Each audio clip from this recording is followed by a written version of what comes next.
la diplomatie européenne en tant que telle est devenue en fait la diplomatie palestinienne. Il n'y a pas de différence, c'est-à-dire que l'Union européenne défend les Palestiniens à tout prix.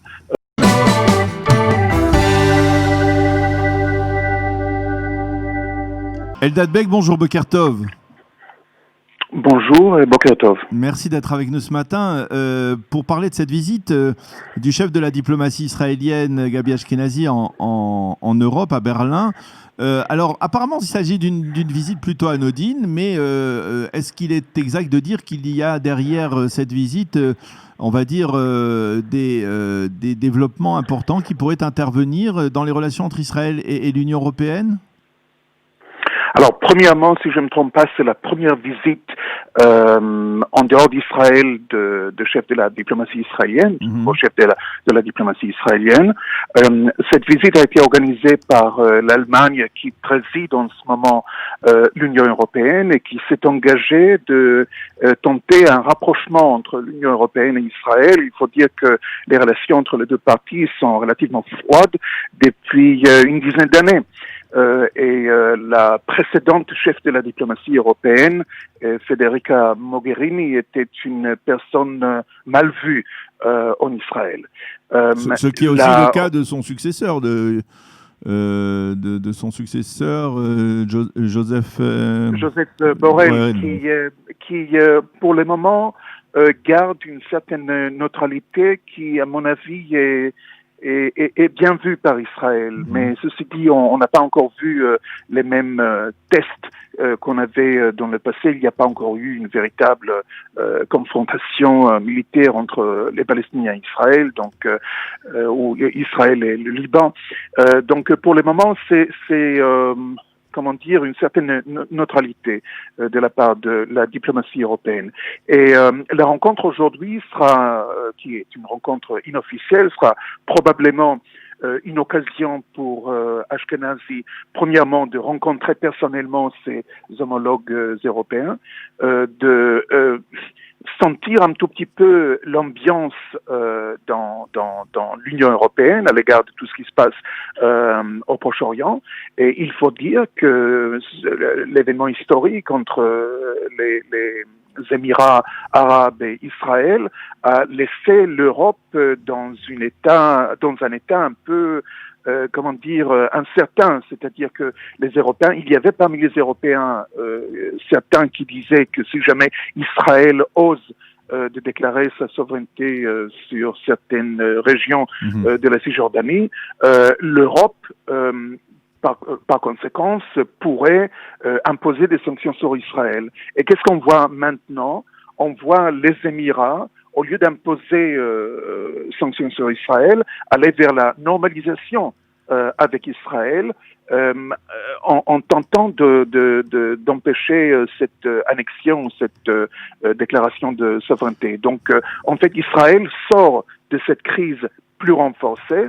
Et je me demande si l'Union européenne voit ça d'une manière positive. Dites-moi si je me trompe, mais on a le sentiment que les Européens sont des éternels insatisfaits. C'est-à-dire que lorsque il y a le dossier de l'annexion, comme vous venez de le dire à l'instant, eh bien, ils critiquent ils mettent en garde les Israéliens. Lorsque les Israéliens ne font pas l'annexion, eh bien, au lieu d'applaudir, on va dire, un accord avec les Émirats arabes unis, ils font la tête. Ils ne sont jamais d'accord. Ils ne sont jamais, d'ailleurs, ils ne sont jamais d'accord entre eux aussi, mais ils ne sont jamais heureux d'aucune démarche faite par Israël. Est-ce exact de voir les choses de cette manière un peu simpliste? Absolument. Je pense qu'il y a deux choses à souligner. Premièrement, la diplomatie européenne en tant que telle, est devenue en fait la diplomatie palestinienne. Il n'y a pas de différence. C'est-à-dire que l'Union européenne défend les Palestiniens à tout prix.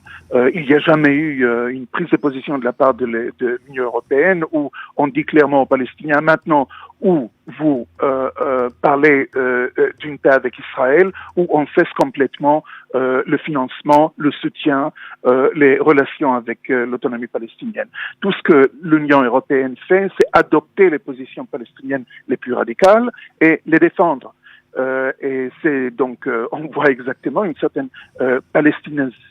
palestinensation de la politique européenne, et comme les Palestiniens ne sont jamais satisfaits, pareil avec les Européens. Deuxième chose, je pense qu'aujourd'hui, il y a quelque chose qui se passe au sein de l'Union européenne qui est très important, c'est-à-dire qu'en fait, on ne peut plus parler d'une position européenne unie, à savoir qu'aujourd'hui, Israël a beaucoup plus d'amis au sein de l'Union européenne qui sont là pour parler aux défenses des intérêts d'Israël, à savoir la Grèce, l'Autriche, la République tchèque, l'Hongrie et même les pays baltes. Tout ça fait donc une sorte de poids intérieur au sein de l'Union européenne qu'on ne peut plus ignorer. C'est plus juste un pays, la République tchèque, qu'on peut dire c'est un cas isolé. Pays, oui. Il y a de plus en plus des voix au sein de l'Union européenne qui comprennent la position israélienne et qui sont prêts à la défendre. Alors, justement, la question que l'on peut se poser, c'est est-ce que véritablement l'Allemagne est la médiatrice la plus logique pour justement tenter de rapprocher Israël du reste de l'Union européenne, et on va dire en particulier des pays de l'Europe de l'Ouest en particulier qui ont toujours été très réticents? Parce que l'Allemagne aussi, elle a une politique un peu ambivalente envers Israël. D'un côté, il y a la relation, la relation, on va dire, historique et chaleureuse, naturelle, mais il y a aussi un positionnement qui est de plus en plus hostile à l'État d'Israël. C'est ça. C'est-à-dire qu'il y a une double approche de la part de l'Allemagne. Officiellement, c'est l'amitié, l'engagement, l'histoire, la Shoah, etc. Mais pratiquement, c'est plutôt le travail contre les intérêts d'Israël. Ce que les Allemands font, c'est au lieu de faire le travail noir eux-mêmes, ils envoient ça à Bruxelles. C'est Bruxelles où il y a pas mal de diplomates allemands qui sont très liés à Berlin, qui font le travail anti-israélien. Ce serait intéressant de savoir comment la rencontre aujourd'hui effectivement se déroule. Il faut dire aussi que le choix d'Ashkenazi n'a pas une certaine symbolique de l'ingérence dans les affaires intérieures israéliennes. C'est-à-dire que je ne vois pas l'Allemagne inviter quelqu'un du Likoud à une telle rencontre. Ici, il y a un signal très clair de la part de l'Allemagne. On préfère que des gens comme Ashkenazi soit au pouvoir en Israël. Et il faut aussi dire, Ashkenazi et Gantz ont joué un rôle très important dans le délai où l'annexion. Je ne sais pas ce qui va se passer avec cette soi-disant annexion, mais à cause d'eux, les choses se sont passées comme elles sont passées. Alors, je voudrais savoir s'il y a des éléments qui pourraient justement changer la position traditionnelle de l'Europe. Là, est-ce que d'abord, premièrement, est-ce que par exemple le rapprochement, la normalisation, si elle se concrétise, ça risque de gêner, d'embarrasser les Européens, ou alors ça pourrait être le moyen pour eux de comprendre que les choses ont changé au Proche-Orient? Alors, j'étais la semaine dernière à Dubaï et j'étais franchement très étonné de voir que, alors que l'accord de normalisation n'a pas encore été scellé entre les deux pays, il y a déjà une normalisation sur le terrain. C'est quelque chose qui est complètement contradictoire avec l'expérience qu'Israël avait eue avec l'Égypte et la Jordanie. La normalisation est déjà en marche. Et à mon avis, les Européens ont peur de cette normalisation parce qu'ils savent qu'ils peuvent perdre des marchés au Proche-Orient, au Moyen-Orient, si Israël entre officiellement dans ces marchés, parce qu'Israël a beaucoup de choses à offrir à tous ces pays qui, pour le moment, ont été offerts par les économies européennes. À mon avis, si les Européens ne se saisissent rapidement et comprennent que la situation dans le monde, et particulièrement au Proche-Orient, est en train de changer radicalement, même à l'égard de l'Iran, par exemple, ils vont se trouver complètement isolés et ils vont payer le prix de leur aveuglement. Israël, maintenant, devient une puissance proche-orientale. vaudra mieux travailler avec que travailler contre. Alors, je vous propose un autre cas de figure où il y aurait peut-être un changement.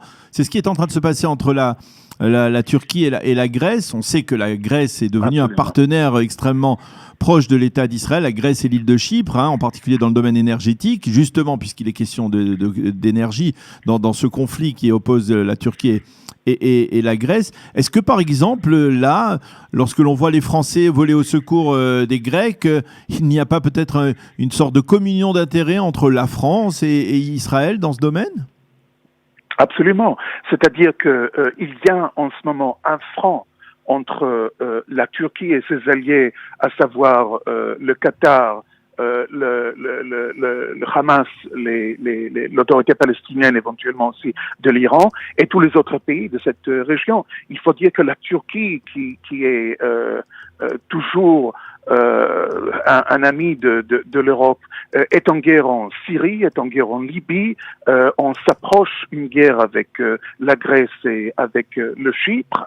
Et je veux dire, si l'Europe n'est pas capable, dans une situation très précise, de reconnaître quels sont ses alliés et quels sont ses ennemis, l'Europe a un grave problème. Et il est exact, vous me le disiez hors antenne, il y aura une rencontre aujourd'hui entre Gabi Ashkenazi et Jean-Yves Le Drian, le ministre français des Affaires étrangères ? C'est possible ? Absolument. C'est-à-dire qu'il y a qui peut justement être lié à cette crise avec la Turquie ? Avec la Turquie, l'histoire avec le Hezbollah. Aussi, oui. On sait très bien qu'il y a une tension qui monte depuis des semaines à la frontière nord d'Israël. La France est toujours là à défendre un contact quelconque avec, soi-disant, la branche politique de la Hezbollah, alors que d'autres pays européens, y compris l'Allemagne, ont interdit toute activité de la Hezbollah dans leur territoire. Il y a aussi la question de l'Iran. Qu'est-ce qu'on fait avec l'embargo? Qu'est-ce qu'on fait avec la position très claire américaine qui demande d'imposer de nouveau des sanctions sur l'Iran? Il y a énormément de thèmes à discuter avec le chef de la diplomatie française, et la question est-ce qu'il aura des réponses à tout ce qui lui sera présenté?